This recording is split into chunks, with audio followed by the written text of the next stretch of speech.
Bonjour, c'est Cryptoly, j'espère que vous allez bien. Aujourd'hui, on va parler de Matic, la crypto de Polygon. Alors, on va bientôt l'appeler Paul, vous allez voir pourquoi. On va revenir à est-ce que oui ou non, on doit swapper directement ces Matic en Paul. Est-ce qu'on doit faire quelque chose? La petite réponse c'est non, je vous explique pourquoi au milieu de cette vidéo une fois qu'on va terminer la partie fondamentale. On va rappeler juste ce qu'est Polygon.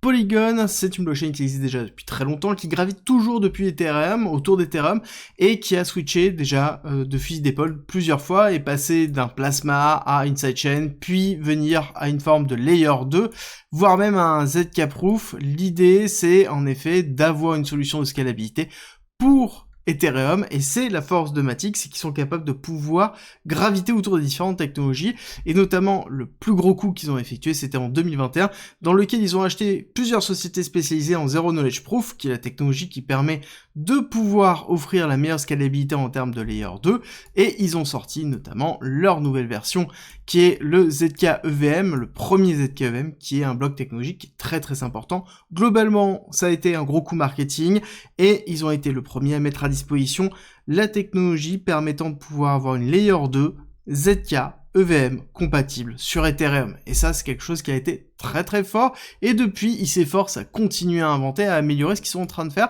avec ce qu'ils appellent Polygon 2.0 Roadmap, et ça vient avec le fait qu'ils renomment leur token de Matic à Paul. On rappelle que historiquement ça s'appelait Matic, c'était le nom du protocole, qui sont devenus Polygon, donc forcément le token a évolué et va s'appeler Paul. On revient dessus dans quelques instants, vous inquiétez pas. Clairement, qu'est-ce que Polygon 2.0 et cette roadmap? C'est le passage à l'utilisation du ZK que l'on retrouve ici, qui est la technologie qu'ils vont mettre en place pour faire graviter la totalité de leur écosystème. Alors pour aller un petit peu plus loin, ils veulent créer toujours cette notion d'interopérabilité massive dans lequel on met à disposition des développeurs tout pour pouvoir construire, que ce soit construire ici des blockchains, les C1, C2, C3 sont des blockchains, parce qu'ils ont mis en place un kit de développement de blockchain. Là-dessus vous allez me dire, oui mais ça ressemble quand même vachement à Atom. Je suis d'accord avec vous, ça ressemble vachement à Cosmos, sauf qu'ils ont pas fait la même bêtise que Cosmos, dans lequel ils ont greffé leur token au centre de l'utilisation de tout ce qu'ils sont en train de construire, dans lequel on voit bien qu'on va avoir la stacking layer, donc qui va être la layer de protection, dans lequel on va stacker les Matic, enfin les pôles en l'occurrence, et tout ce qui gravitera autour de la construction qui est effectuée utilisera cette couche de stacking. Et c'est là où il y a un véritable intérêt à détenir le token, c'est là où il y a un véritable intérêt à l'écosystème Matic, et aussi il faut comprendre que Matic et Polygon, c'est une blockchain qui a été capable de récupérer 35 000 protocoles, notamment suite à la crise de Terra Luna. Donc on a un protocole qui est solide, qui a fait ses preuves, et oui, peut-être il y a des difficultés en termes de prix, mais on va expliquer pourquoi. Ce n'est pas lié à l'utilisation du protocole, mais c'est lié tout simplement à une temporisation, mais c'est plutôt quelque chose de classique. Et ils sont allés beaucoup plus loin dans leur roadmap. Ils se sont dit que ce n'était pas suffisant en termes de marketing de parler d'interop layer, ils veulent aller encore plus loin, et ils veulent créer quelque chose de plus. En effet, on a le monolithique, donc qui est Solana, qui est Ethereum, on a le modular, dans lequel c'est des blockchains qui gravitent autour de blockchains modulaires, comme on pourra retrouver sur du Celestia, sur du Dimension, et des choses comme ça, ou du Avail, par exemple. Et ensuite, on va avoir l'aggregated. L'aggregated, c'est ce qu'ils ont inventé, qui est la couche d'agrégation. Bon, quand on met les deux, en fait, c'est juste du marketing, hein. Quand on regarde, on a à peu près la même chose, l'un et l'autre, c'est juste que l'interop layer, c'est devenu la couche d'agrégation, dans lequel, en plus d'avoir juste une interopérabilité, on va avoir une agrégation de la liquidité, dans lequel la liquidité de l'ensemble des blockchains qui sont reliées à cette couche-là sera commune, dans lequel on aura en fait l'ensemble de la liquidité interne. Bon, ce qui est plutôt positif pour l'interopérabilité, mais derrière, est-ce que c'est un narratif qui va être suffisant pour pouvoir décoller? Je ne pense pas, mais pour moi, il faut comprendre que Polygon et Matic, ce sont des mecs qui font que bosser et qui ont prouvé depuis 2020 qu'ils sont capables de pouvoir délivrer systématiquement. À chaque fois qu'ils annoncent quelque chose, ils produisent, ils le mettent en prod. Et ça, c'est systématique, et c'est certainement la blockchain qui est capable de faire ça de façon cohérente, systématiquement, et donc c'est une des raisons pour lesquelles il est important de suivre ce protocole. Alors juste avant de faire l'analyse technique, on va aller faire un petit tour pour répondre à cette question. Est-ce que oui ou non, on doit interagir avec Paul? Est-ce qu'on doit swapper ses Matic contre des Paul? Est-ce qu'il y a quelque chose à faire? La réponse est Non, absolument rien. En l'occurrence, il n'y a rien à faire, on ne doit pas swapper, on n'a rien à faire, il faut patienter, encore une fois, hein, il le répète, nothing, à chacune des questions.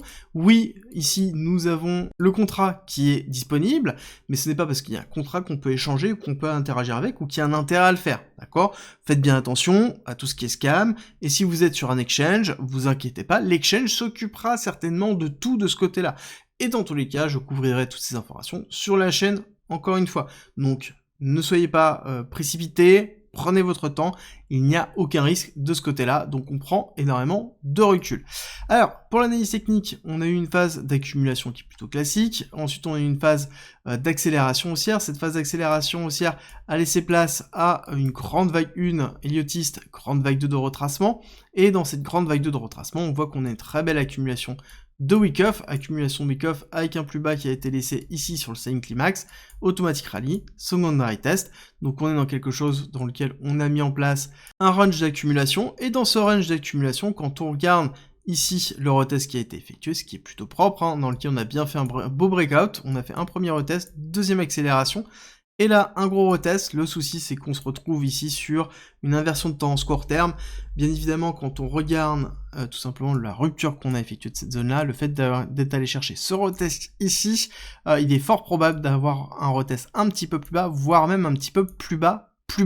Il faut comprendre que là, la rupture de ce lot-là entraînerait le fait de potentiellement aller faire la rupture de ce lot-là, voire même retester ici les 0,40 avant de pouvoir repartir. D'accord, donc on fait juste attention, dans lequel nous avons une première accélération, donc là c'est vraiment un niveau très important à tenir, dans lequel on doit refaire une accumulation pour repartir et faire ce break là. Si on fait pas ce break là, ça sous-entend que là, potentiellement, on va faire une redistribution ici pour faire une cassure baissière et aller chercher ce niveau-là, donc il va falloir faire très attention et surveiller le cours de Matic. Néanmoins, si on dézoome par rapport à tout ça et qu'on prend un petit peu de recul, on est en sous-performance par rapport au marché, ce qui est plutôt classique parce qu'on est basé sur Ethereum et Ethereum est en sous-performance par rapport au marché, et on est dans une phase d'accumulation long terme. Encore une fois, phase d'accumulation long terme égale zone de réaccumulation potentielle si jamais on est intéressé par ce type de protocole et dans lequel on pourra avoir après une valorisation importante. À savoir que dans le white paper qui a été donné pour la roadmap 2.0, ils estiment le prix de Matic, de Paul, une fois cette mise en place de cette roadmap dans les alentours de 5$, qui est en plus la target de vague 1, vague 2, vague 3, donc avec l'extension de Fibonacci à 1,618 dans les alentours de 5$, et ces 5$ correspondent justement à la target en plus qui est retrouvée dans le white paper. Est-ce que c'est quelque chose qui est final? Je pense qu'on peut aller beaucoup plus haut, à une seule et unique condition, que 1. La roadmap 2.0 se termine, qu'on ait une utilisation de la blockchain Polygon, bien évidemment, parce que c'est une blockchain qui est mise à disposition des développeurs, il faut que les développeurs développent sur cette blockchain, et qu'on ait des utilisateurs qui utilisent les applications pour pouvoir générer des frais, et rendre le protocole rentable, et justement donner une valeur forte au token du protocole pour qu'on ait une hyper-valorisation. Dessus, on pourrait aller chercher à ce moment-là, si ça se passe bien, des targets plus importantes, avec potentiellement même le 2,618 qui irait chercher un token dans les alentours de 8$. Donc des belles perspectives, mais encore faut-il rentrer dans une phase d'expansion pour ce protocole, et dans lequel on va sortir d'une forme de léthargie de développement avec des sorties et derrière du marketing qui ferait mouche. En tout cas, j'espère que cette vidéo vous a plu. Si c'est le cas, n'oubliez pas de me laisser un like, un commentaire et à vous abonner si ce n'est pas déjà fait. Et nous, on se retrouve très vite pour une nouvelle vidéo.